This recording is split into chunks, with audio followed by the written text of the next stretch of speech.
आज के लेक्चर का आगाज करते हैं। लेक्चर नंबर 18 है, चैप्टर 13 मैनेजमेंट वाला चल रहा है। आज के लेक्चर में हमने दो लर्निंग ऑब्जेक्टिव कवर करने हैं। एक कुछ लिमिटेशंस और रिस्ट्रिक्शंस हैं डायरेक्टर्स पे डिफरेंट टाइप्स की, उन लिमिटेशन या रिस्ट्रिक्शंस को स्टडी करेंगे। और एक डिस्क्लोजर ऑफ डायरेक्टर्स इंटरेस्ट, कि अगर डायरेक्टर्स का किसी कॉन्ट्रैक्ट में कोई इंटरेस्ट है तो उससे उसको डिस्क्लोज करना पड़ता है। आपको याद होगा ये हमने जब से ये चैप्टर स्टार्ट किया तब से ये एग्जांपल मैं आपको लैक ऑफ फिड्यूशियरी बिहेवियर में भी समझाई, और ड्यूटीज ऑफ डायरेक्टर्स जब हम पढ़ रहे थे उसमें भी ये एग्जांपल डिस्कस की। तो आज इस एग्जांपल को हमने डिटेल में एनालाइज करना है लीगल रिक्वायरमेंट के साथ। अच्छा, आज के लेक्चर में ये चीज़ ध्यान में रखिएगा, जब आप इसकी लेंथ देखेंगे ना, यानी जब आप सफ़े देख रहे होंगे तो आपको लगेगा ये तो आज बहुत ज़्यादा पढ़ लिया, आज तो हमने 4-5 सफ़े पढ़ लिए। लेकिन ध्यान में रखिएगा वो आज ये मटेरियल ज़्यादा नहीं है। यूँ ना समझिएगा कि आज के लेक्चर में हम भाग कर रहे हैं और जल्दी जल्दी कंसेप्ट्स को टपाने की कोशिश करें, ऐसी बात नहीं है।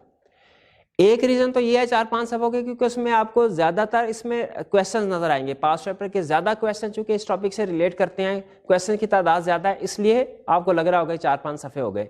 और दूसरा, इसमें छोटे छोटे कंसेप्ट्स ज़्यादा हैं।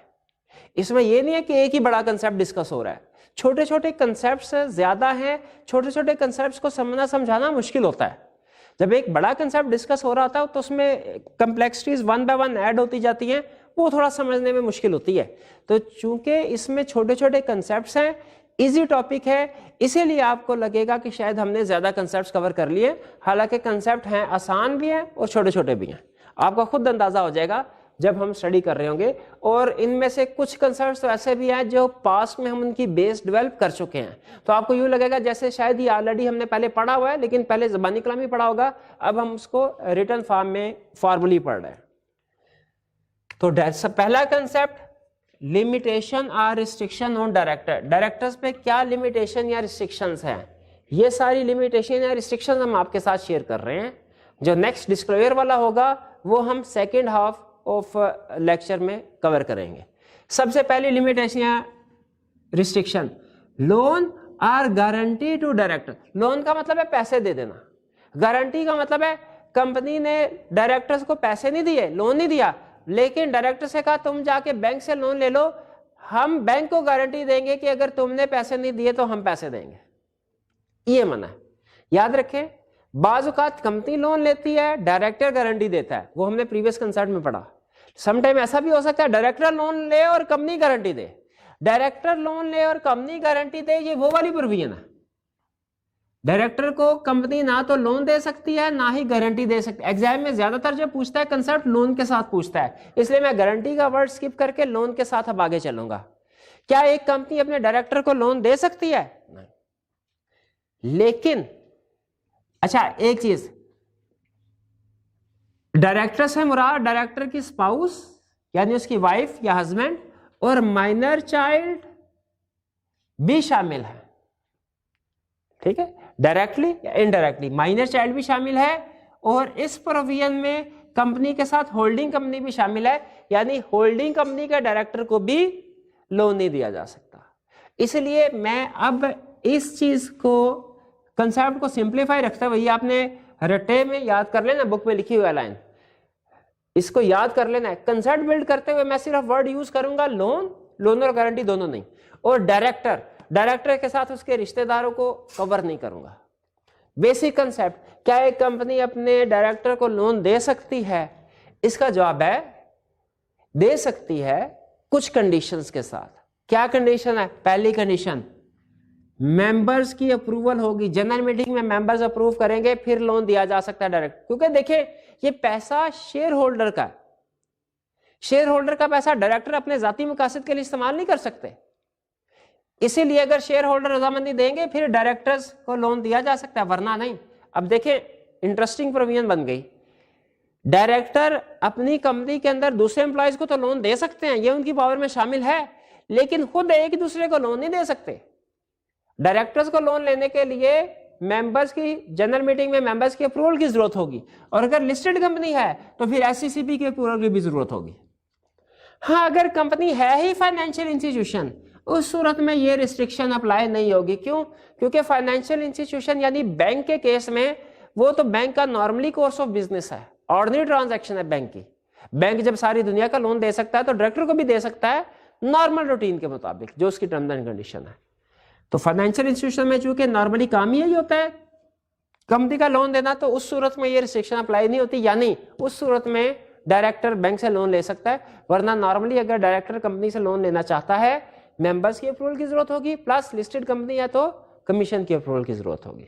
और इसमें एक एग्जाम टिप जहन में रखिएगा, एग्जाम में आपने सिर्फ लफ्ज लोन से नहीं अंदाजा लगा लेना कि ये रिक्वायरमेंट पूछ रहा है।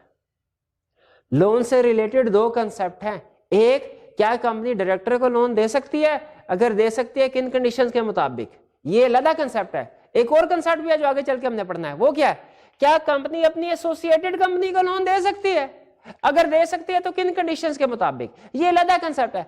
लफ्ज दोनों में लोन आ रहा है, लेकिन एक है लोन टू डायरेक्टर, एक है loan to associated company. Exam में ही इस चीज का खास तौर पे ध्यान रखना है, वो लोन टू डायरेक्टर पूछ रहा है कि लोन टू एसोसिएटेड कंपनी पूछ रहा है।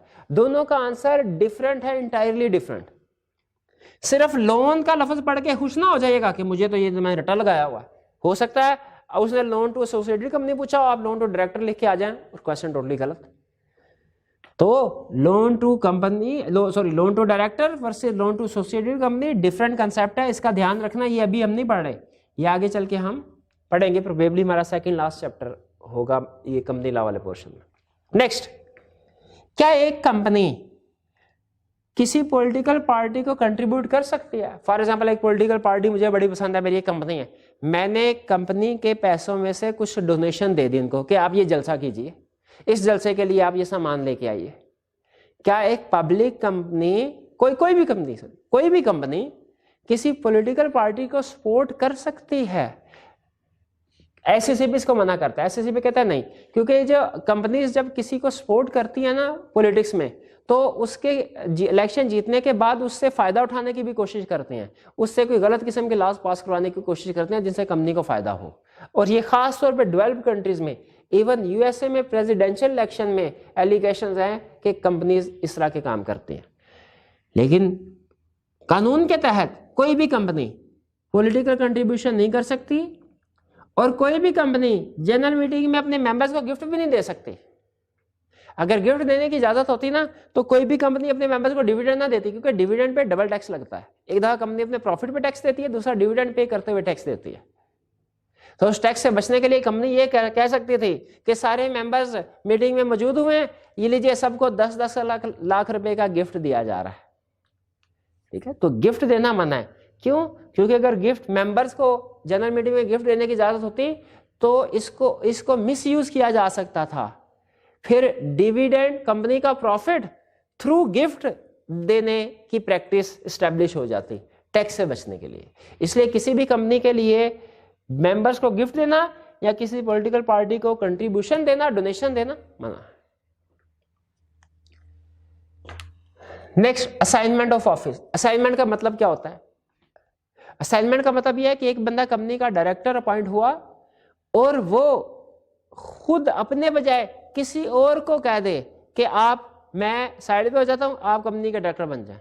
वो कहते हैं नहीं, ये आपकी पर्सनल प्रॉपर्टी नहीं है, कि आपका मोबाइल नहीं है कंपनी का डायरेक्टर होना। ऐसे नहीं है जैसे आप मोबाइल के मालिक है कि अपना मोबाइल आपने छोटे भाई को दे दिया, ऐसे नहीं हो सकता।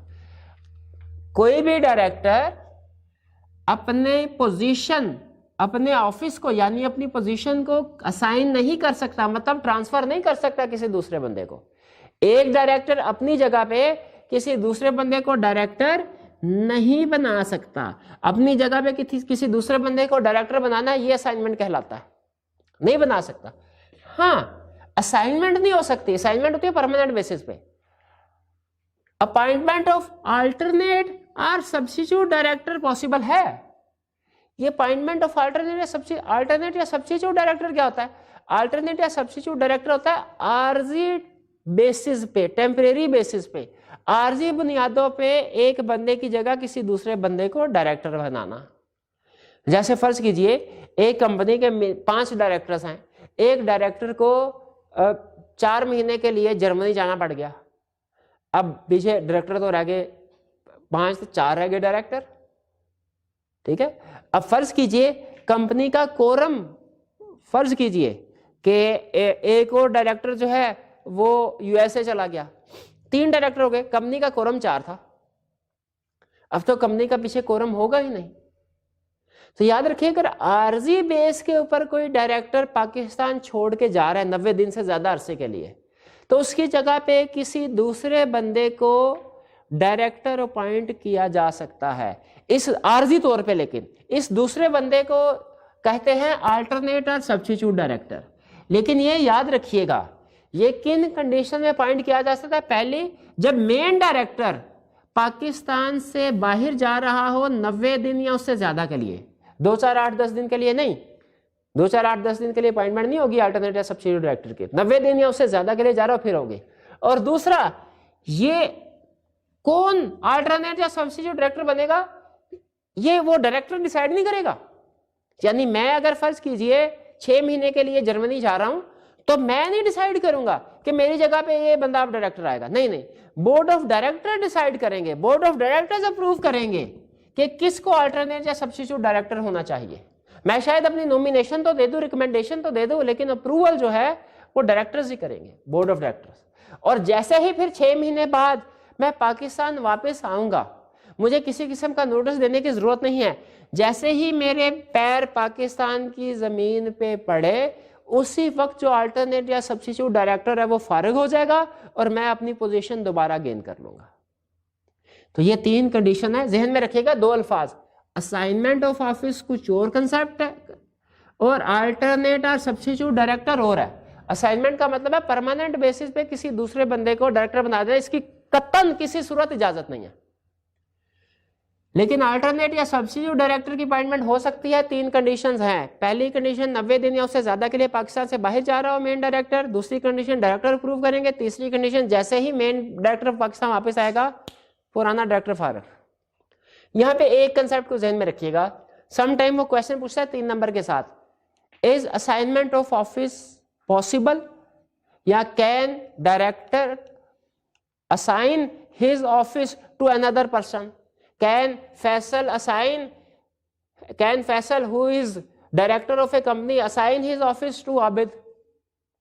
इसका जवाब 3 नंबर के साथ आपने सिर्फ ये नहीं लिख देना no assignment is not possible, बल्कि 3 नंबर है, सिर्फ नो लिख के जवाब नहीं मिलेगा, आपने साथ में हाउएवर अल्टरनेट या सब्स्टिट्यूट डायरेक्टर वाली बात डिस्कस करनी है। फिर से सुन लें, अगर वो असाइनमेंट वाली बात पूछे क्वेश्चन में और नंबर ज्यादा है, 2 3 4 नंबर है, तो आपने सिर्फ नो नहीं लिख देना कि असाइनमेंट इज नॉट अलाउड, बल्कि उसके साथ इस अल्टरनेट या सब्स्टिट्यूट डायरेक्टर वाले पॉइंट को जोड़ना है।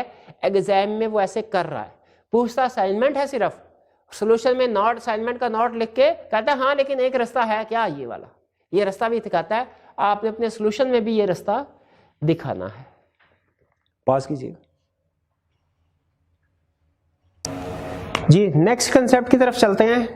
नेक्स्ट कंसेप्ट है हमारा रिम्यूनरेशन से रिलेटेड। क्या डायरेक्टर्स को कोई पैसे मिलेंगे? बिल्कुल मिलेंगे, जाहिर है वो अपनी सर्विसेज प्रोवाइड कर रहे हैं, लेकिन नॉर्मली याद रखें डायरेक्टर्स को मंथली बेसिस पे पेमेंट नहीं होती, बल्कि उन्हें मीटिंग अटेंड करने के पैसे मिलते हैं। तो जो डायरेक्टर्स की रिम्यूनरेशन है वो है फॉर अटेंडिंग मीटिंग, और उनके रिम्यूनरेशन होती है पर मीटिंग के हिसाब से, जैसे जो मीटिंग अटेंड करेंगे उसके 25,000 50,000 1 लाख रुपया मिलेगा, एक रिम्यूनरेशन ये मिलती है। हाँ, सम टाइम डायरेक्टर्स को कुछ एक्स्ट्रा काम भी दिया जाता है, जैसे किसी डायरेक्टर को हमने कहा कि आप मीटिंग का चेयरमैन बन जाओ, जो चेयरमैन की जिम्मेदारी है वो भी अता करे, जो मीटिंग के चेयरमैन की रिस्पॉन्सिबिलिटीज है, जैसे मिनट्स ऑफ द मीटिंग को ऑथेंटिकेट करना और कुछ दूसरे मैटर्स हैं। तो फिर जो एक्स्ट्रा अगर किसी डायरेक्टर को जिम्मेदारी दे, इसी तरह किसी डायरेक्टर को यह भी जिम्मेदारी दी जा सकती है कि आपने सियालकोट में जाके रिसर्च करें और देखें कि वहां पे अगर हम अपनी ब्रांच ओपन करना चाहते हैं तो किस एरिया में फिजिबिलिटी होगी। किसी डायरेक्टर को हो सकता है हमने ये काम दे दिया हो कि जी हमें पता चला है कि परचेज डिपार्टमेंट में एक बंदा फ्रॉड कर रहा है, आप जरा इन्वेस्टिगेशन कीजिए उस फ्रॉड की, या कोई और जिम्मेदारी अदा दी जा सकती है। तो याद रखें डायरेक्टर्स एक तो मीटिंग अटेंड करेंगे, इसके पैसे मिलेंगे, और अगर डायरेक्टर्स को कोई एक्स्ट्रा सर्विसेज एक्स्ट्रा रिस्पॉन्सिबिलिटीज भी दी गई तो उन एक्स्ट्रा रिस्पॉन्सिबिलिटीज के एक्स्ट्रा पैसे भी अदा होंगे। फर्क ये है कि मीटिंग अटेंड करने के लिए कितने पैसे मिलेंगे ये नॉर्मली स्केल डिसाइड कर लिया जाता है कंपनी के आर्टिकल्स में, कि फॉर एग्जांपल अगर किसी डायरेक्टर का फॉर एग्जाम्पल इस सेक्टर का 10 साल का एक्सपीरियंस है, उसको 25,000 रुपये मिलेगी मीटिंग अटेंड करने के, जिसका 20 साल का एक्सपीरियंस है उसे 50,000, जिसका 30 साल एक्सपीरियंस है उसको 1 लाख रुपया मिलेगा फॉर एग्जाम्पल। तो इस तरह स्केल डिसाइड कर लिए जाते हैं। लेकिन जो एक्स्ट्रा सर्विसेज प्रोवाइड करते हैं डायरेक्टर, ये चूंकि extra services case to case different होती है, तो इसकी रिम्यूनरेशन भी केस टू केस बेसिस पे डिसाइड की जाती है। अब अहम क्वेश्चन है, डिसाइड करेगा कौन? ये सुन लीजिए, क्या डायरेक्टर डिसाइड करेंगे या जनरल मीटिंग में मेंबर्स डिसाइड करेंगे? ये क्वेश्चन है। लॉ ये कहता है कि जनरल मीटिंग अटेंड करने की जो रिम्यूनरेशन होगी डायरेक्टर्स को मिलेगी, वो जो स्केल अप्रूव्ड होंगे, जो स्केल अप्रूव किए जाएंगे बाय कंपनी। जैसे स्केल की मैंने आपको एग्जांपल दी, नॉर्मली जैसे गवर्नमेंट एम्प्लॉयमेंट में भी होता है कि जी 10वें स्केल की इतनी सैलरी होगी, 12वें स्केल की इतनी, 15वें स्केल की इतनी, वगैरह वगैरह। तो उस तरह डायरेक्टर के भी स्केल बना दिए जाते हैं। सैलरीज उन स्केल के मुताबिक मिलेगी, उससे ज्यादा नहीं मिलेगी। और किस स्केल वाले की कितनी सैलरी होगी, ये स्केल डिसाइड करेगी कंपनी। कंपनी से मुराद है मेंबर्स या डायरेक्टर खुद, एज पर आर्टिकल्स के अंदर रहते। यानी अगर आर्टिकल्स में प्रेस्क्राइब कर दिया गया है कि स्केल क्या होंगे, तो आर्टिकल्स में जो स्केल प्रेस्क्राइब किए गए हैं मैक्सिमम उतनी सैलरी होगी या उससे कम हो सकती है। और कितनी होगी, देखें यहां पे मैक्सिमम, आर्टिकल्स में मैक्सिमम स्केल दे दिए गए, वो तो मैक्सिमम लिमिट है ना, हो सकता है उससे कम हो। तो कितनी सैलरी एक्चुअली अदा की जाएगी, ये या तो कंपनी डिसाइड करेगी यानी मेंबर्स अपनी मीटिंग में, या डायरेक्टर डिसाइड करेंगे अगर मेंबर डिसाइड नहीं करते। यानी रूल ये बना कि जो मीटिंग अटेंड करने की रिम्यूनरेशन होगी ये 3 लेयर्स में डिसाइड होगी। पहला, आर्टिकल्स में देखा जाएगा मैक्सिमम लिमिट क्या है। दूसरे नंबर पे मेंबर्स डिसाइड करेंगे कि उस लिमिट से नीचे नीचे किस डायरेक्टर को कितने रिम्यूनरेशन पे करनी चाहिए। अगर मेंबर ये डिसाइड नहीं करते तो फिर डायरेक्टर्स खुद से डिसाइड कर लेंगे आपस में। ये थोड़ी अजीब सी परमिशन लगती है कि डायरेक्टर्स खुद डिसाइड कर रहे हैं कि हमारी सैलरी रिम्यूनरेशन क्या होगी, लेकिन याद रखें उनकी बारी एंड पे आई है। पहले आर्टिकल्स में लिमिट लगा दी गई, दूसरे नंबर पे मेंबर्स ने डिसाइड करना था, अगर उन्होंने नहीं किया फिर डायरेक्टर्स के पास बारी आएगी। इसी तरह एक्स्ट्रा सर्विसेज जो है ये भी again case to case basis पे एग्री की जाएंगी, या तो कंपनी जनरल मीटिंग में डिसाइड कर ले कि या बोर्ड या एज पर आर्टिकल्स। ये तीनों अथॉरिटीज हो सकती हैं रिम्यूनरेशन डिसाइड करने के लिए जो कि अटेंडिंग मीटिंग में थी। यानी आर्टिकल्स के मुताबिक डिसाइड की जाएगी अगर आर्टिकल्स में कुछ मेंशन है, और डिसाइड कौन करे, अगर आर्टिकल्स में फर्ज कीजिए कोई लिमिट मेंशन नहीं है फिर कंपनी यानी मेंबर्स डिसाइड करेंगे, अगर वो भी डिसाइड नहीं करते तो फिर बोर्ड। हाँ, यहां पे एक चीज ध्यान में रखिएगा, दोनों में फर्क क्या है। अथॉरिटी जो डिसाइड करेगी वो तो सिमिलर है तकरीबन, फर्क यह है कि मीटिंग अटेंड करना ये रूटीन नेचर की ट्रांजैक्शन है, रूटीन नेचर का काम है, इसके लिए बाकायदा स्केल बना दिए जाते हैं। जबकि एक्स्ट्रा सर्विसेज ये केस टू केस बेसिस पे डिसाइड होती है, क्योंकि हर सर्विस दूसरी सर्विस से डिफरेंट हो सकती है। नेक्स्ट अगली रिस्ट्रिक्शन है रिस्ट्रिक्शन ऑन ट्रांजैक्शन। क्या ऐसा पॉसिबल है कि डायरेक्टर्स के दरमियान में और कंपनी के दरमियान में कोई ट्रांजैक्शन हो? बिल्कुल पॉसिबल है, ट्रांजैक्शन हो सकती है। याद रखें लॉ इस चीज से मना नहीं करता कि डायरेक्टर्स के दरमियान में और कंपनी के दरमियान में कोई ट्रांजैक्शन नहीं हो सकती, इससे मना नहीं करता, हो सकती है। लॉ कहता यह है कि अगर कोई ट्रांजैक्शन हो रही है तो वो डायरेक्टर डिस्क्लोज करे, डिस्क्लोजर रिक्वायर करते हैं। नॉर्मली उस ट्रांजैक्शन को टोटली रूल आउट नहीं करते। अगर कैश की ट्रांजैक्शन है तो वो बैंकिंग चैनल के थ्रू होगी। जैसे फर्ज कीजिए कंपनी ने लाहौर में एक जगह पे प्रॉपर्टी बाय करनी थी और एक डायरेक्टर के स्पाउस की वो प्रॉपर्टी थी, तो अब वो जो पेमेंट होगी उसकी वो हो सकता है डिस्क्लोज करने के बाद ट्रांजैक्शन हो सकती है, उसकी पेमेंट बैंकिंग चैनल के थ्रू होगी, कैश के जरिए से नहीं होगी। और अगर नॉन कैश ट्रांजैक्शन है, ये अहम कंसेप्ट है। नॉन कैश ट्रांजैक्शन का मतलब क्या होता है? बार्टर सिस्टम आपने सुना होगा, चीज के बदले में चीज।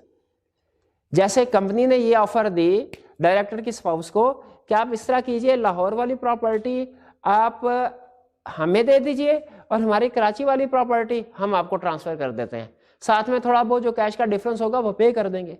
तो ये जो चीज के बदले में चीज की डीलिंग हो रही है ये है नॉन कैश ट्रांजैक्शन। इसमें सबसे बड़ा मसला ये हो सकता है, खुद सोचिए कि क्या दोनों एसेट्स, चूंकि कैश इन्वॉल्व नहीं है, क्या दोनों एसेट्स की मार्केट वैल्यू एक जैसी है जिन पे वो एक्सचेंज हो रहे हैं? इसीलिए लॉ ने यहाँ पे रिक्वायरमेंट लिख दी। पहले तो एग्जांपल लॉ ने दी क्या कि नॉन कैश ट्रांजैक्शन का मतलब क्या है कि कंपनी और कंपनी के डायरेक्टर या उनके रिलेटिव्स भी, कंपनी या उसके डायरेक्टर सेल और परचेज ऑफ एसेट्स करते हैं इन काइंड। इन काइंड का मतलब है एसेट के बदले में एसेट, ठीक है, कैश नहीं, इन काइंड। तो इसकी रिक्वायरमेंट्स क्या है? पहली रिक्वायरमेंट, इन काइंड ट्रांजैक्शन के लिए जनरल मीटिंग की अप्रूवल की जरूरत होगी। यानी जब तक ये ट्रांजैक्शन नहीं हो सकती जब तक जनरल मीटिंग में शेयर होल्डर्स ना इसको अप्रूव कर दे, क्योंकि इसमें रिस्क ज्यादा होता है कि क्या ये एसेट्स जो सेल परचेज हो रहे हैं मार्केट वैल्यू पे हो रहे हैं कि नहीं हो रहे। इसीलिए उन्होंने दरमियान में शेयर होल्डर्स को ऐड कर दिया।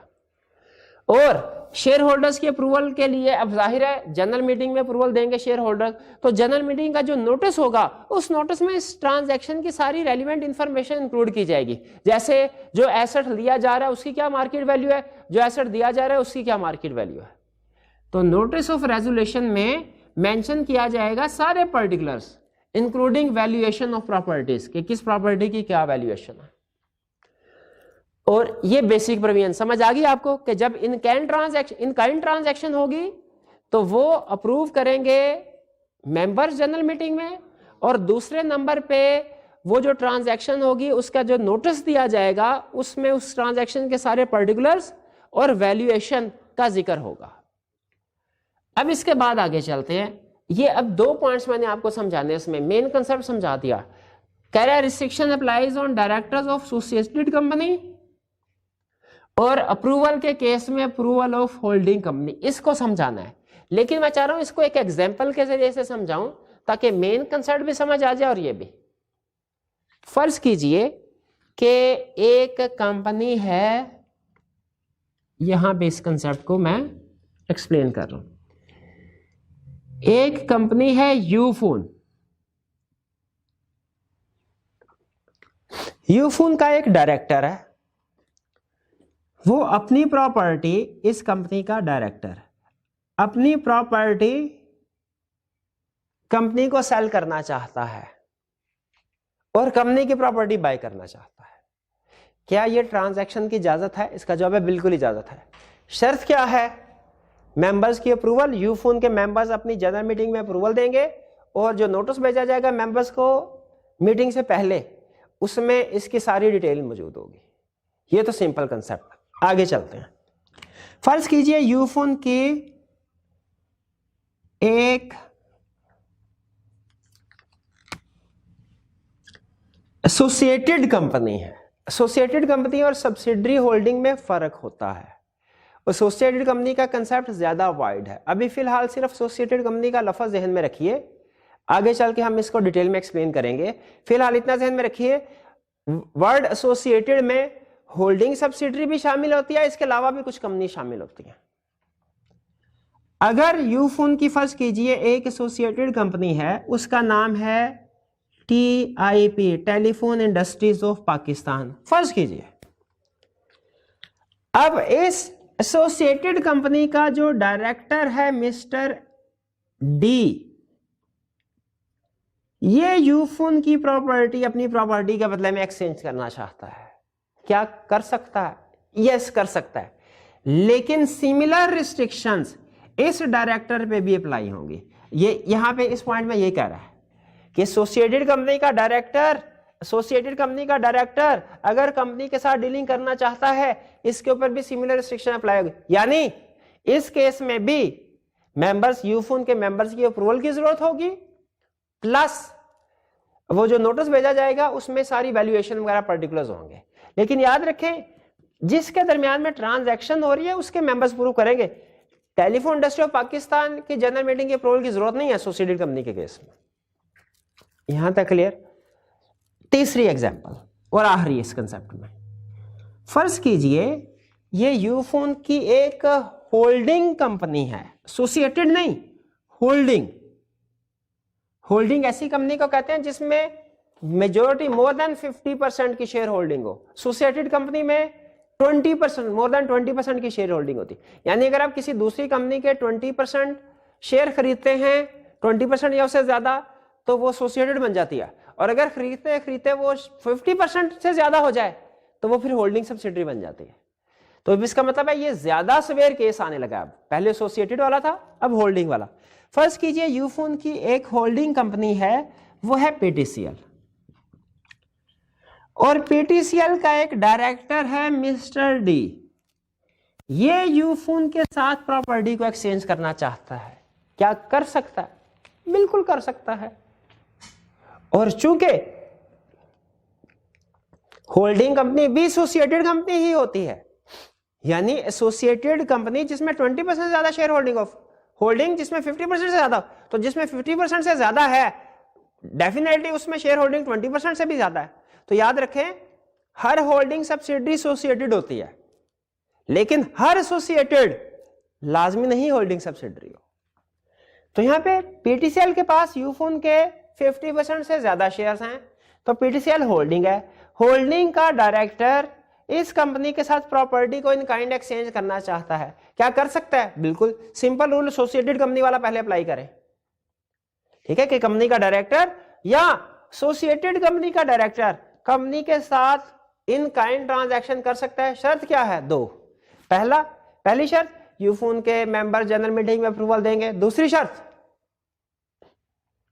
नोटिस ऑफ रेजोल्यूशन में सारे पर्टिकुलर्स ऐड किए जाएंगे, प्लस वैल्यूएशन दोनों एसेट्स की किसी सर्टिफाइड वैल्यूअर से करवा के लिखी जाएगी। लेकिन यहां पे एक तीसरी शर्त भी है। ये होल्डिंग कंपनी का केस है, इसीलिए होल्डिंग कंपनी की अप्रूवल की भी जरूरत होगी, यानी पीटीसीएल के मेंबर्स भी अपनी जनरल मीटिंग में अप्रूव करेंगे इस ट्रांजैक्शन को, यानी यहां पे एक एडिशनल होल्डिंग कंपनी की अप्रूवल भी रिक्वायर्ड होगी। ये अब हमारा कंसेप्ट हुआ कंप्लीट नॉन कैश ट्रांजैक्शन का। तो क्या डायरेक्टर के साथ कोई ट्रांजैक्शन की जा सकती है? बिल्कुल की जा सकती है, कैश भी नॉन कैश भी। कैश का क्या रूल है? बैंकिंग चैनल के थ्रू होगी। नॉन कैश का क्या रूल है?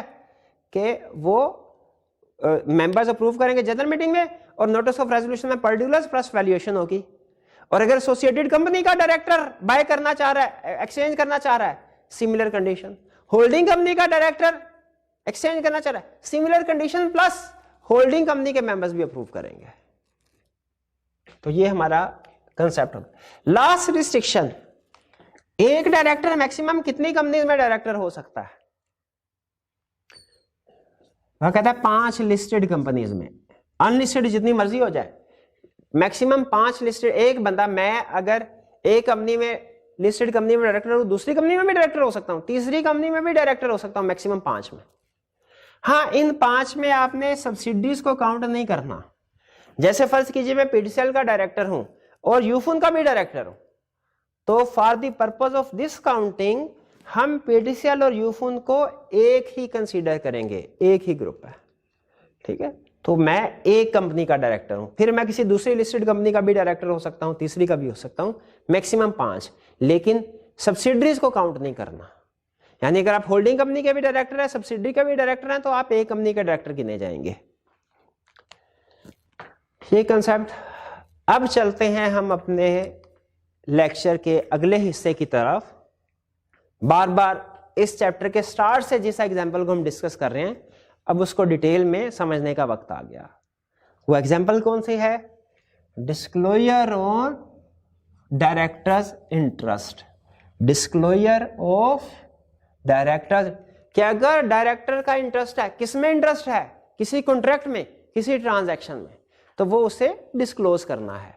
कंपनी की किसी भी ट्रांजैक्शन में अगर डायरेक्टर का इंटरेस्ट है, वो उसे डिस्क्लोज करेगा, ठीक है। जैसे फर्ज कीजिए, अगर यही सेल परचेज वाली एग्जांपल ले लेते हैं, डायरेक्टर की स्पाउस की प्रॉपर्टी है लाहौर में, कंपनी इसको बाय करना चाहती है फॉर कैश। अब कंपनी का कोई एक डायरेक्टर स्पाउस के साथ निगोशिएशन कर रहा है, लेकिन दूसरा डायरेक्टर को पता है कि ये मेरी स्पाउस की प्रॉपर्टी है और मैं इस ट्रांजैक्शन में इंटरेस्टेड हूं। तो जाहिर है जब फैसला हो रहा होगा कि इस प्रॉपर्टी को बाय किया जाए, जब सारे डायरेक्टर्स बैठेंगे डिसीजन कर रहे होंगे, ये बड़ी महंगी प्रॉपर्टी है, 1 करोड़ की प्रॉपर्टी है, और SCCP ने कहा 10 लाख से ऊपर प्रॉपर्टी जो हो मीटिंग में बैठ के फैसला करो। अब हम मीटिंग में बैठ के फैसला कर रहे हैं प्रॉपर्टी खरीदनी चाहिए कि नहीं खरीदनी चाहिए, कितने की खरीदनी चाहिए, आपका मशवरा क्या है, आपका मशवरा क्या है, आपका मशवरा क्या है। तो जो डायरेक्टर इंटरेस्टेड होगा उसका कंफ्लिक्ट ऑफ इंटरेस्ट है, वो बायस्ड हो सकता है, वो हो सकता है गलत मशवरा दे दे, कहे कि ये बहुत अच्छी प्रॉपर्टी है, ये तो 2 करोड़ में भी सस्ती है। तो इसीलिए इस कंफ्लिक्ट ऑफ इंटरेस्ट को निकालने के लिए डायरेक्टर डिसीजन मेकिंग में बायस ना हो जाए, इसको खत्म करने के लिए लॉ ने कुछ रिस्ट्रिक्शंस लगाई हैं। 1 बाय 1 रिस्ट्रिक्शन को पढ़ते हैं। सबसे पहला, इस डायरेक्टर की जिम्मेदारी है बाकी डायरेक्टर्स को डिस्क्लोज करे, सर ये मेरी वाइफ की प्रॉपर्टी है, मैं इसमें इंटरेस्टेड हूं। इंटरेस्टेड का मतलब मेरा इसमें इंटरेस्ट बन रहा है, डायरेक्टली या इनडायरेक्टली। डायरेक्टली का मतलब अपनी प्रॉपर्टी हो तो वो डायरेक्ट इंटरेस्ट कहलाता है। अपने किसी रिलेटिव जैसे स्पाउस, फादर, पेरेंट्स, चिल्ड्रन के थ्रू उनकी प्रॉपर्टी हो तो फिर इसको इनडायरेक्ट इंटरेस्ट कहते हैं। तो चाहे डायरेक्ट इंटरेस्ट हो डायरेक्टर का, चाहे इनडायरेक्ट इंटरेस्ट हो, डिस्क्लोज करेगा। कौन करेगा? वो डायरेक्टर जिसका इंटरेस्ट है, उसकी जिम्मेदारी लगाई है लॉ ने। किसको डिस्क्लोज करेगा? अब बाकी के दूसरे डायरेक्टर्स को करेगा। क्या डिस्क्लोज करेगा? वो कहेगा सर इस कॉन्ट्रैक्ट में, प्रपोज कॉन्ट्रैक्ट जिसकी डिस्कशन चल रही है, इसमें मेरा इंटरेस्ट है। डायरेक्ट इंटरेस्ट हो वो भी बताएगा, इनडायरेक्ट इंटरेस्ट हो वो भी बताएगा। इनडायरेक्ट इंटरेस्ट का मतलब क्या है कि डायरेक्ट का मतलब उसकी अपनी प्रॉपर्टी हो, इनडायरेक्ट का मतलब अपने नहीं, स्पाउस, माइनर चाइल्ड, पेरेंट्स द्वारा किया, उसको डिस्क्लोज करेगा। अच्छा, डिस्क्लोज करेगा कब? ये सुनिए, करेगा कब? सोच के बताइए। एग्रीमेंट कॉन्ट्रैक्ट होने से पहले करना चाहिए कि बाद में? कॉमन सेंस ये कहती है पहले होना चाहिए। देखते हैं लॉ क्या कहता है, क्योंकि लॉ जरूरी नहीं कॉमन सेंस की बेस पे बनाओ। व्हेन टू डिस्क्लोज, डिस्क्लोजर कब देना है? याद रखिएगा टाइम पे डिस्क्लोजर ना, जिस टाइम पे लॉ कह रहा है उस पे डिस्क्लोजर ना दिया तो वायलेशन ऑफ लॉ होगी, हमारे खिलाफ केस फाइल हो सकता है, जुर्माना भी हो सकता है, हमें अदा करना पड़ेगा, और हो सकता है हम डिस्क्वालीफाई भी हो जाए कंफ्लिक्ट ऑफ इंटरेस्ट की वजह से। इसलिए टाइमिंग ऑफ डिस्क्लोजर को खास तौर पे समझ लें। कहता है डिपेंड करता है ट्रांजैक्शन, बोर्ड मीटिंग में अप्रूवल की जरूरत है कि नहीं, इस ट्रांजैक्शन के लिए बोर्ड मीटिंग की अप्रूवल है कि नहीं। क्या कुछ ट्रांजैक्शन ऐसी होती है जिनके लिए बोर्ड मीटिंग की अप्रूवल ना हो जरूरी? यस, होती है ना, छोटी मोटी ट्रांजैक्शन। आपको याद है कैपिटल एक्सपेंडिचर इनकर करने के लिए या फिक्स एसेट्स को बाय करने के लिए लॉ ने कहा था बोर्ड ऑफ मीटिंग से अप्रूवल होगी, लेकिन कब? जब अमाउंट एक्सीडिंग हो एज नोटिफाइड बाय कमीशन। ज्यादा अमाउंट, जैसे 10 लाख की एग्जांपल दी थी, इसका मतलब है 2-3 लाख की अगर आपने कोई फिक्स एसेट बाय करना है उसके लिए बोर्ड मीटिंग की अप्रूवल की जरूरत नहीं है। हाँ, अगर 15-20 लाख का है तो फिर बोर्ड मीटिंग की अप्रूवल की जरूरत है। जैसे फर्ज कीजिए मैं डायरेक्टर हूं, मेरे वालिद साहब के फर्ज कीजिए मार्केट में एक शॉप है, दुकान है, उससे रॉ मटेरियल कंपनी बाय करना चाहती है जिस कंपनी में मैं डायरेक्टर हूं। पहला क्वेश्चन मेरा, क्या मैं इस कॉन्ट्रैक्ट में, इस प्रपोज कॉन्ट्रैक्ट में इंटरेस्टेड हूं? इसका जवाब है बिल्कुल इंटरेस्टेड हूं, क्योंकि कंपनी रॉ मटेरियल बाय करना चाहिए। कहां से? मेरे फादर की शॉप से। तो इसमें मैं डायरेक्टली इंटरेस्टेड हूं कि इनडायरेक्टली? इनडायरेक्टली। क्यों? थ्रू पेरेंट डिस्क्लोज करूंगा। अच्छा, अब कब डिस्क्लोज करूंगा? डिपेंड करता है इस ट्रांजैक्शन की अप्रूवल रिक्वायर्ड थी कि नहीं डायरेक्टर की तरफ से। अगर तो 2-3 लाख का सामान खरीदना है तो 2-3 लाख के फिक्स एसेट बाय करने हो, इसके लिए आपको बोर्ड मीटिंग की अप्रूवल की जरूरत नहीं होती। वो जो अमाउंट नोटिफाई किया कमीशन ने उससे ज्यादा की अमाउंट हो, फिर बोर्ड मीटिंग की अप्रूवल की जरूरत है। अगर बोर्ड मीटिंग की अप्रूवल की जरूरत नहीं है तो कोई मसला नहीं, ट्रांजैक्शन होने के बाद, ट्रांजैक्शन होने के बाद जो फर्स्ट मीटिंग होगी मैं उसमें डिस्क्लोज कर दूंगा कि भैया आपने जो सामान खरीदा है ना, ये मेरे वालिद साहब की शॉप से खरीदा। यानी इस केस में, ये चूंकि लेस स्फीयर केस है, स्मॉल अमाउंट का केस है, इसमें प्रायर नोटिस की जरूरत नहीं है, प्रायर डिस्क्लोजर की जरूरत नहीं है, प्रायर डिस्क्लोजर की जरूरत नहीं। क्यों जरूरत नहीं है? क्योंकि इतना अहम है ही नहीं। हाँ, अगर उस ट्रांजैक्शन के लिए बोर्ड मीटिंग की अप्रूवल की जरूरत है, डायरेक्टर्स की अप्रूवल की जरूरत है, यानी वो ट्रांजैक्शन बहुत अहम है, तो याद रखिए फिर प्रायर डिस्क्लोजर देना पड़ता है। प्रायर का मतलब उस एग्रीमेंट होने से पहले, ताकि देख लिया जाए इस एग्रीमेंट में उस डायरेक्टर ने कोई बाइस्ड होके अपना इनपुट तो नहीं दे दिया ज्यादा पैसे लेने के चक्कर में। पहले नोटिस देना। अच्छा, कब नोटिस देना है? डिपेंड करता है डायरेक्टर कब इंटरेस्टेड हुआ। जैसे फर्ज कीजिए मेरे वालिद साहब की दुकान है, तो मैं तो स्टार्ट में ही उसमें इंटरेस्टेड हूं, ठीक है। तो जब कंपनी कंसीडर कर रही है, अच्छा हम उस शॉप से खरीदे कि ना खरीदे, तो जिस मीटिंग में ये कंसीडरेशन हो रही है मैं उस मीटिंग में बैठा हूं। अब मैं बैठे बैठे मुझे पता है कि वो मेरे वालिद साहब की शॉप है और मैं उसमें इंटरेस्टेड हूं, मैं बैठे बैठे ही बता दूंगा कि सर ये तो मेरे वालिद साहब की शॉप है, मैं इसमें इंटरेस्टेड हूं। डिस्क्लोजर उसी वक्त देना पड़ेगा।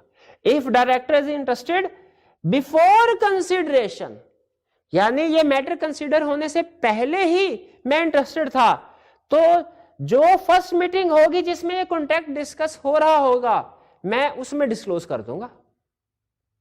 लेकिन बाज़ औक़ात है कि जिस वक्त ये फर्स्ट टाइम कंसीडरेशन हो रही थी ना, मैं उस वक्त इंटरेस्टेड नहीं था, मैं बाद में इंटरेस्टेड हुआ। जैसे फर्ज कीजिए कंपनी कंसीडर कर रही है कि उन्होंने जेल रोड पे प्रॉपर्टी बाय करनी है, अपना ऑफिस बनाना है, उसके लिए प्रॉपर्टी खरीदे। मैं भी उस मीटिंग में बैठा हूं, जेल रोड पे मेरे कोई जानने वाला नहीं है जिसकी प्रॉपर्टी हो।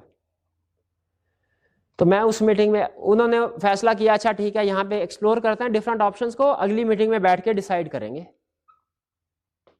कि वहां पे कौन कौन सी प्रॉपर्टी जो है वो बेहतर है। अब जिस वक्त ये प्रपोजल डिस्कस हो रहा है मैं उसमें इंटरेस्टेड नहीं हूं। मैं घर गया, मैंने जाके देखा, मैंने कहा वाकई जेल रोड वाली ऑप्शन तो अच्छी है, मैंने जाके प्रॉपर्टी बाय कर ली। जिस वक्त फर्स्ट टाइम ये कॉन्ट्रैक्ट कंसीडर हो रहा था मैं उस वक्त इंटरेस्टेड नहीं था, फर्स्ट टाइम कंसीडरेशन के बाद मैं इसमें इंटरेस्टेड हो गया, मैंने प्रॉपर्टी बाय कर ली। अब अगली मीटिंग जब हो रही है मैं उसमें बैठा हूं, अब वेरी फर्स्ट मीटिंग में मैंने डिस्क्लोज करना कि सर जेल रोड पे आप जो जिन 3-4 प्रॉपर्टीज को वैल्यूएट कर रहे हैं ना, उनमें ये प्रॉपर्टी अब मेरी है, मैं इसमें इंटरेस्टेड हूं। याद रखिए नॉर्मल रूल ये है कि जब फर्स्ट टाइम कोई कॉन्ट्रैक्ट कंसीडर हो रहा होगा ना, तब बाद में डिस्क्लोज करना है, ताकि जीरो से जो कंसीडरेशन शुरू हुई है वो इंडिपेंडेंट हो, उसमें आपको साइड पे लगा दिया जाए। लेकिन पहले अगर फर्ज कीजिए मैं इंटरेस्टेड नहीं था, 0 से 25% तक डिस्कशन कंसीडरेशन हो गई, उसके बाद अगली मीटिंग में बाकी डिस्कशन होनी है, दरमियान में पहली मीटिंग के बाद दूसरी से पहले मैं इंटरेस्टेड हो गया, अब मैंने डिस्क्लोजर कब देना है? अब दूसरी मीटिंग पे जो वेरी फर्स्ट मीटिंग होगी, सुनिए, जो वेरी फर्स्ट मीटिंग होगी आफ्टर आई बिकेम इंटरेस्टेड, उसमें मैंने डिस्क्लोज करना है कि मेरी प्रॉपर्टी है। ताकि मकसद क्या, लॉ का मकसद समझेगा ना, प्रोविजन समझ आएगी। लॉ का मकसद ये है कि जब कोई डायरेक्टर इंटरेस्टेड है वो अपना बायस्ड ओपिनियन कंसीडरेशन में इंक्लूड ना कर सके। तो ये हो गया डिस्क्लोजर, ठीक है। पहले आपने 2 बड़े केस बनाने हैं कि ट्रांजैक्शन के लिए डायरेक्टर की अप्रूवल की जरूरत है कि नहीं है, ट्रांजैक्शन के लिए डायरेक्टर की अप्रूवल की जरूरत है कि नहीं है। अगर बोर्ड मीटिंग की अप्रूवल नहीं है जरूरी, तो फिर आपने प्रायर डिस्क्लोजर नहीं देना, आफ्टर डिस्क्लोजर देना। प्रायर मतलब पहले डिस्क्लोजर नहीं, बाद में, ट्रांजैक्शन के बाद डिस्क्लोजर दे। और अगर बोर्ड मीटिंग की अप्रूवल की जरूरत है, फिर डिस्क्लोजर कॉन्ट्रैक्ट अप्रूव होने से पहले होगा। कब होगा? अगर तो आप पहले से इंटरेस्टेड हैं तो पहली मीटिंग में डिस्क्लोजर दें। अगर पहली मीटिंग में इंटरेस्टेड नहीं थे, दूसरी तीसरी में जाके इंटरेस्टेड हुए हैं, तो फिर जिस वक्त इंटरेस्टेड हुए हैं उसके बाद वेरी नेक्स्ट मीटिंग में आपने डिस्क्लोज करना। अच्छा, डिस्क्लोज करना है, इसके बाद क्या होगा? डिस्क्लोज कर दिया, डायरेक्टर को बता दिया, भाईजान जेल रोड के ऊपर जो आप ये प्रॉपर्टी ईडन सेंटर में एक्वायर करने की कोशिश कर रहे हैं ये मेरी है, मैं इसमें इंटरेस्टेड हूं। डायरेक्टर कहेंगे अच्छा मैंने अपनी जिम्मेदारी अदा कर दी, अब बाकी डायरेक्टर की क्या जिम्मेदारी है भला, ये सुनिए। बाकी डायरेक्टर्स कहेंगे आपने बहुत अच्छा किया, अब बराए मेहरबानी एक डायरेक्टर दूसरे डायरेक्टर को कहेगा इन भाई के मुंह पे पट्टी बांध दें और इनको दीवार के साथ लगा दें। क्यों? ताकि ये बाकी की डिस्कशन में हिस्सा ना ले सके, पार्टिसिपेट ना कर सके, वोट कास्ट ना कर सके, हमारे डिसीजन को इन्फ्लुएंस ना कर सके, हम इंडिपेंडेंट होकर डिसीजन मेकिंग करें। अच्छा नोट कीजिएगा, उन्होंने मुझे दीवार के साथ लगाया है, कमरे से बाहर नहीं निकाला। ठीक है, ये ज़हन में रखिएगा। अब जब मैंने डिस्क्लोज कर दिया, बाकी डायरेक्टर्स ने क्या करना है? उन्होंने कहना भाईजान ये बंदा हमारी डिस्कशन में पार्टिसिपेट ना करे, हमारी डिस्कशन में पार्टिसिपेट ना करे।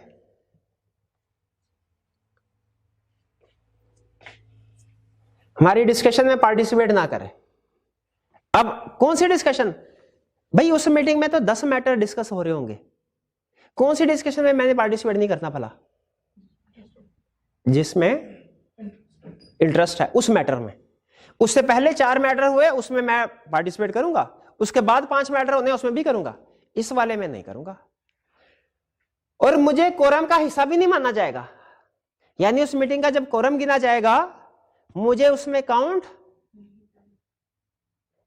उस मैटर के लिए, ये सिर्फ उस मैटर के लिए पाबंदियां हैं। और जब वोटिंग होगी जी कौन सा डायरेक्टर है जो ये कहते हैं कि जेल रोड में ईडन सेंटर वाली प्रॉपर्टी बाय की जाए, यस। उन्होंने कहा यस, मैंने भी अपना हाथ उठा दिया यस। क्या मेरा वोट काउंट करना चाहिए? नहीं। उन्होंने कहा भाईजान एक काम रह गया था, इसके हाथ भी बांध दो। ठीक है, क्या किया? मुंह पे टेप लगाई, क्यों? मैं डिस्कशन में पार्टिसिपेट ना कर सकूं, मेरे हाथ बांध दिए, क्यों? वोट कास्ट ना कर सकूं। दीवार के साथ लगा दिया ताकि उस मैटर में मैं कोरम में काउंट ना हो सकूं। लेकिन याद रखिए, फिर बता रहा हूं, कमरे से बाहर ही निकाला, मीटिंग में मौजूद हूं मैं, मीटिंग में। हां, अगर लिस्टेड कंपनी होती तो फिर मुझे उस मीटिंग से ही बाहर निकाल दिया जाता। लेकिन किस वक्त? किस वक्त? जब वो मैटर डिस्कस हो रहा है, फॉर दैट मैटर ओनली, पूरी मीटिंग के लिए नहीं। ये भी सारी रिस्ट्रिक्शन किसके लिए? सिर्फ उस मैटर के लिए, सारी मीटिंग के लिए नहीं। लिस्टेड कंपनी है तो मुझे कमरे से ही बाहर निकाल देंगे। नोट किया? लिस्टेड में ज्यादा स्ट्रिक्ट हो गया, कमरे से ही बाहर निकाल देंगे। लेकिन कितनी देर के लिए? जब तक उस मैटर पे फैसला नहीं होता। क्लियर हो गया? यानी इसका मतलब यह है, उन्होंने कहा ये ना मैं आंखों के, लिस्टेड कंपनी केस में आंखों के इशारे से किसी को इशारा कर दूं, भी वोट दे, वोट दो, यस। या मैं ये धमकी दूं, अच्छा मैं देख रहा हूं कौन यस कर रहा है कौन नो कर रहा है। लिस्टेड के केस में वो ज्यादा सेंसिटिव हो गए। मैंने कहा भाई इसको बाहर निकालो, वो मीटिंग अटेंड नहीं करेगा लेकिन वो हिस्सा। ठीक, तो इसका मतलब ये हुआ, एक डायरेक्टर अगर किसी कॉन्ट्रैक्ट में इंटरेस्टेड है, कोरम का हिस्सा माना जाएगा, मीटिंग में पार्टिसिपेट करेगा, वोट कास्ट करेगा, करेगा भी तो गिनना नहीं है वोट, नहीं। ठीक है, बल्कि लिस्टेड कंपनी है तो क्या करना है? अटेंड ही नहीं कर सकता मीटिंग। आगे भी लिखो ना, पूरी मीटिंग के for that matter only, for that matter only.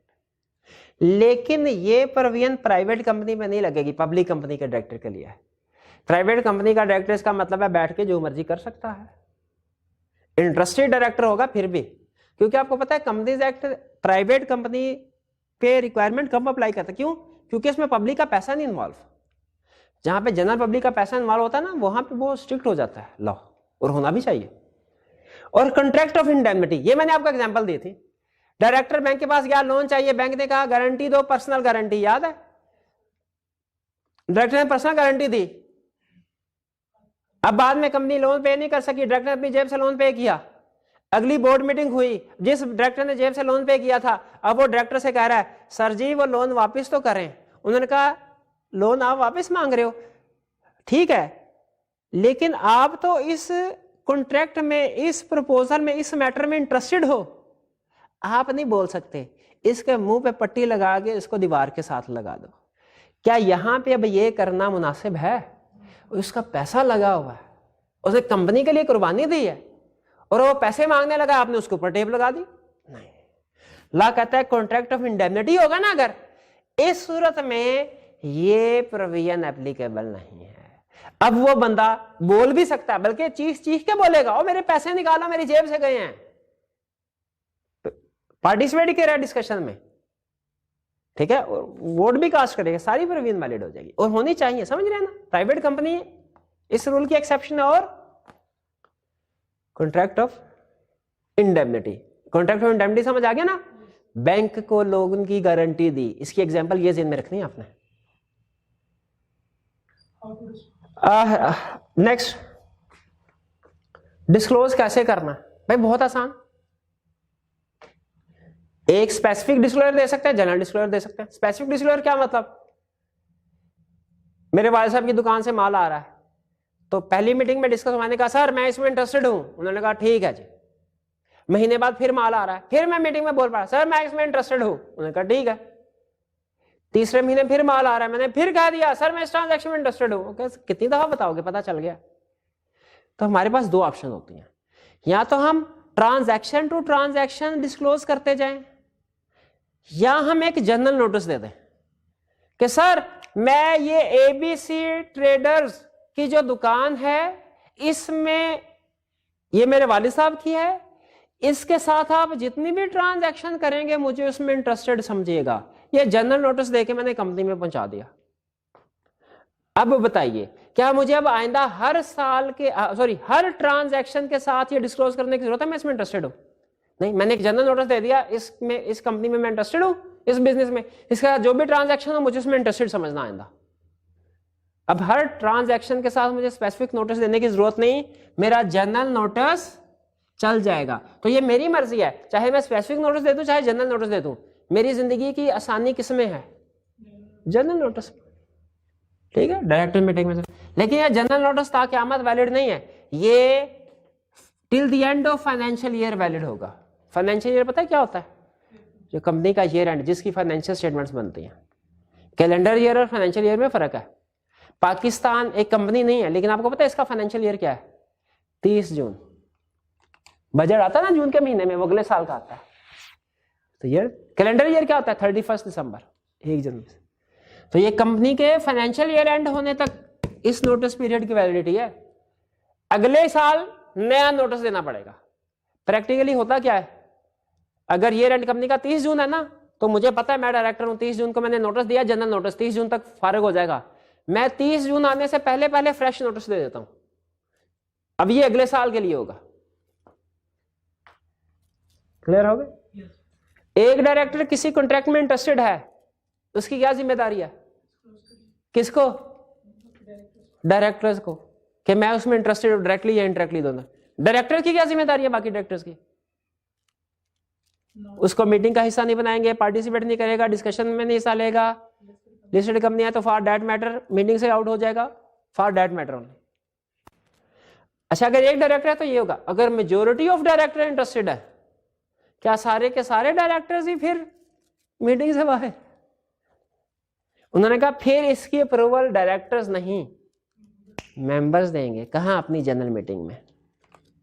अगर मेजोरिटी ऑफ डायरेक्टर्स इंटरेस्टेड है तो फिर वो डिस्क्लोज करेंगे ये मेंबर्स को, और वो अपनी मीटिंग में अप्रूव करेंगे उस ट्रांजैक्शन को जिसमें मेजोरिटी ऑफ डायरेक्टर इंटरेस्टेड है। अच्छा, अगर डायरेक्टर के अलावा कोई और बंदा सीएफओ इंटरेस्टेड है या कोई एम्प्लॉय इंटरेस्टेड है, वो क्या करे?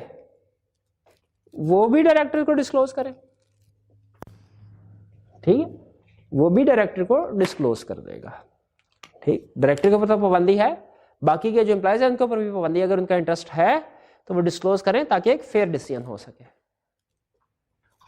लेकिन इससे ज्यादा और कोई पॉइंट नहीं है यहाँ पे ये बात ना लिख दीजिएगा कि अच्छा वो बंदा जो अदर ऑफिसर है वो डायरेक्टर्स की मीटिंग को अटेंड नहीं करेगा, उसका वोट का वो वैसे भी नहीं करेगा। वो तो वैसे भी नहीं, डायरेक्टर्स की मीटिंग में डायरेक्टर्स ही आते हैं, बाकी के ऑफिसर्स नहीं आते। इसलिए अदर ऑफिसर के केस में सिंपल लाइन है क्या, कि वो डिस्क्लोज करेगा। ये वाला प्रोहिबिशन वाला कंसेप्ट अदर ऑफिसर में नहीं है। क्यों? क्योंकि वो तो नॉर्मल केस में भी ये काम नहीं करता। जी, ये था हमारा लर्निंग ऑब्जेक्टिव 9 और 10 राइज बुक के लिहाज से, जिसमें कंसेप्ट्स कुछ ज्यादा थे लेकिन याद रखें इजी थे। ठीक है, ये ना समझिएगा कि मैंने भागम भाग किया है। ठीक है, इजी होके करें। मैं कोशिश करूंगा कि जो नेक्स्ट हमारा लेक्चर होगा उसमें थोड़ा सा ड्यूरेशन में आपको रिलैक्सेशन दे दूं, ताकि अगर आपको लग रहा है कि इस लेक्चर की ड्यूरेशन या इसमें कंसेप्ट ज्यादा है तो आप कंफर्टेबल होके सीख सकें। लेकिन आपको पता है कि कुछ कंसेप्ट ऐसे होते हैं वो लेंथी भी हो ना अगर, तो वो जिस लेक्चर में स्टार्ट है उन्हीं लेक्चर में ख़त्म करना ज़रूरी होता है, वरना कंटेक्स्ट बिल्ड नहीं हो पाता।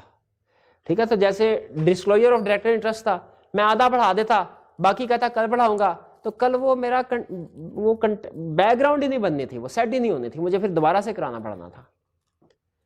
लेकिन बहरहाल मेरे ख्याल में कोई बहुत कंसेप्ट ज़्यादा हैं, ये मैं मानता हूँ, लेकिन आसान है और छोटे छोटे हैं, एक दिन में कवर हो सकते हैं। बहरहाल मैं कल के लेक्चर में कोशिश करूंगा आपको थोड़ी रिलैक्सेशन दे दूं।